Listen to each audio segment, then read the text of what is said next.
in my private practice as a transpersonal therapist, I have clients coming to me with all sorts of positions in terms of what they want from the work with me, what they want from the sessions. Often people are coming to me from the books that I've written, which are attempts to point to the ground of our being, the awareness that gives rise to the story of you. But of course people come with, quote, real life problems in living, to do with relationships, finances, health issues, lack of purpose, meaning, direction, feeling hopeless, feeling depressed.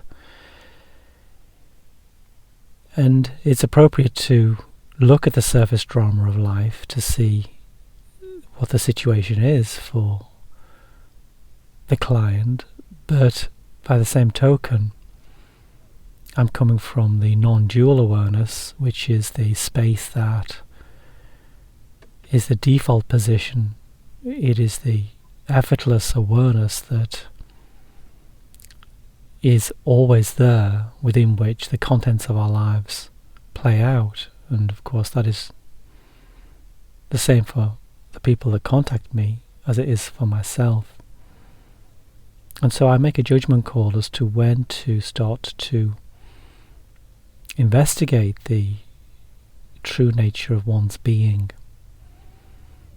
And it's not always appropriate to dive straight in and say that the story of you is an illusion. Of course, that can be the opposite of helpful, because people have real struggles in life and believe that they need to change things. Often they see the problem is their own problem, and they compare themselves with other people, and they wish they were more like someone who appears more successful, whether that's in relationships or within business or within sport or within art or creativity. It doesn't really matter. And my first direction for those individuals, those people that come to me, is to stop looking at externally and start to focus within. And point out that the peace and fulfillment that we appear to be chasing in the external world will never come to fruition if that's the only place that we look. In fact, any attempts to find fulfillment and peace, and let's even call it happiness, in the external world of manifestation of forms, will be doomed to failure. And this plays out, of course, in people's lives. And it can take a long time to come to that realization, through a lot of painful journeys into that world of form, looking for fulfillment, looking for happiness, looking for joy, bliss, contentment. And therefore I do pay very careful and compassionate attention to how things are playing out in the surface drama of life for that individual.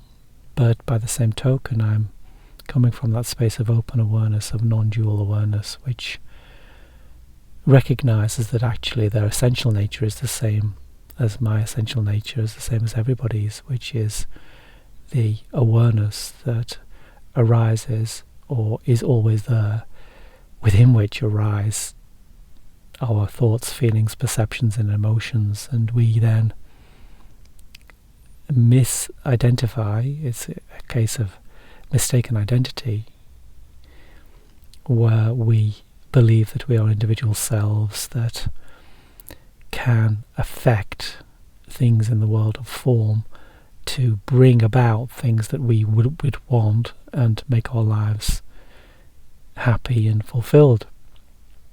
And it's this misidentification that is the root cause of our suffering, the belief in the story of you, the belief that you are your thoughts and feelings and emotions and perceptions.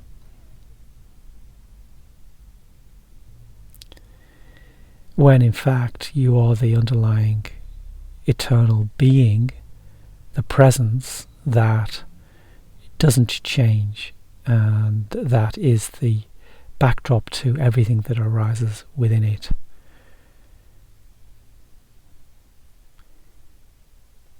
And so you are that effortless awareness, that eternal being, that infinite intelligence, the wisdom,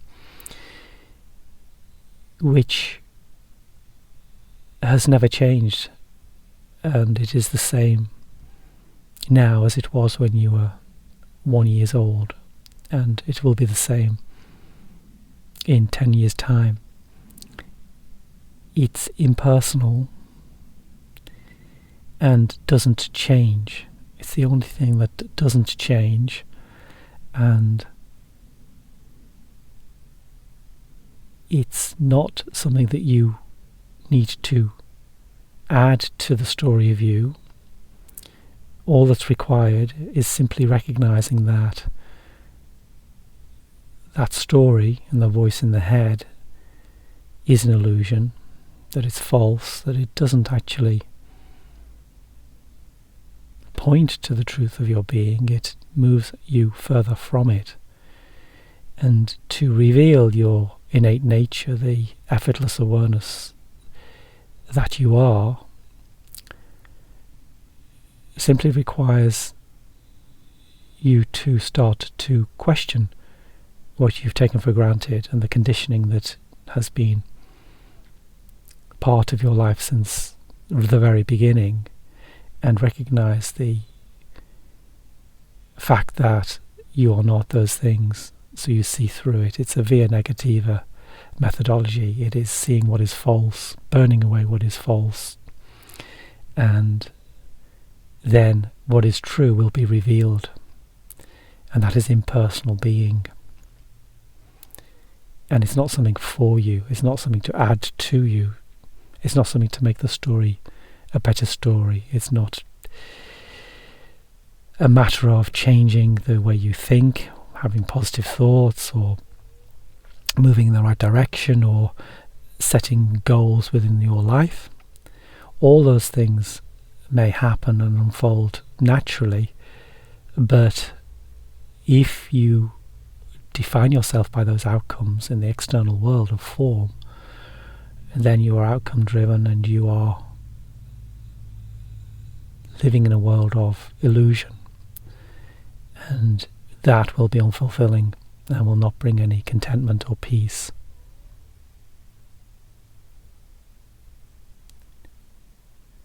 So self-realization is recognizing that you are the infinite being, the effortless awareness that is always there, and to move in that direction is an internal move. It's a move within oneself, and to question what you are and not be identified by who you are, which is the world of form, which is how people see you and how you present yourself to the world.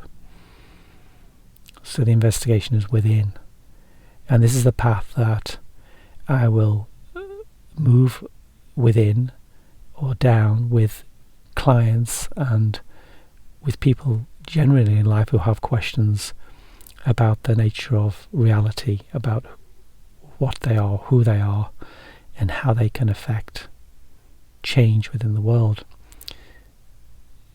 And so it's about stripping away a lot of concepts that seem self-evident but actually are incorrect. And so this is about turning your world upside down, and that might not sound a great suggestion, because turning things upside down is not usually a great thing for anybody, but what is missed is that you are already upside down, and so to turn your life upside down is writing it in the way that recognizes your eternal nature. But it can be challenging, and it can be confusing and difficult to process, because of course we're working against a lifetime of conditioning. So that's just an insight into how I work with people, and also where the message comes from in these uploads, and also what drives me to want to write about this. And the 2 books I've created, the 2 books that have been written through me, shall we say, No Path to Enlightenment and Living in a Silent Mind. Links are below. Until next time.